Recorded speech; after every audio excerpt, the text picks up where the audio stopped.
ma aha mid cusub mana aha mid la moogan yahay inay qashinka magaaladu uu yahay mid ku sii badanaya marba marka ka dambaysa halka ay soo tarayso dhaliilaha iyo ifafaalada ka dhanka ah shirkadda qaabilsan qashinka magaalada ee magaciga loo yaqaan Horseed dhawaan ayay ahayd markii qaar ka mid ah xildhibaanada aqalka golaha deegaanka ee Boorama ay dhaliil u soo jeediyeen shirkadda qashinka ee Horseed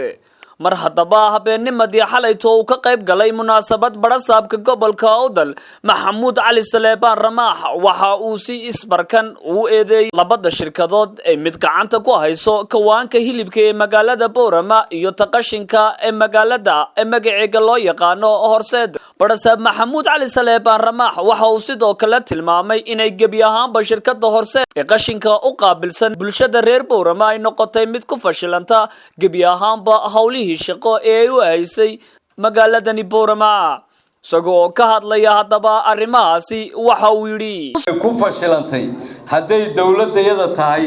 iyo haday shirkadda tahayba waan ku fashilanay inaad ceebta qirataana qalad ma waa fadhiyamaay waxa weeyaan shalay baanu ka wada hadlay in deergarad baan isugu yeedhay waan ka doodaynay shirkadda maanta gacanta ku haysa miyay fashilantay mise may fashilmin way fashilantay baan qabaa uma qarin karayno umada waxa la arkayo ma qarin karayno waa hebel 300 oo isaaqaba iga yimi 500 oo gadabiirsiya iga yimi dhulbaahanta iga yimi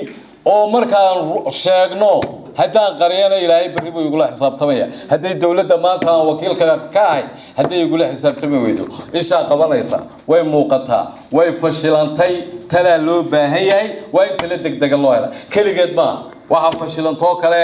shirkadda haysata meesha xoolaha lagu qalo hilib dambe baad cunteena daad tagto mid walba ma qarinayo uma qaadanaya aanu wiilaana dacaydinaysan waxaan u qaadanaya inay idinka hadlaysaan dantii ummadan in laga hadlo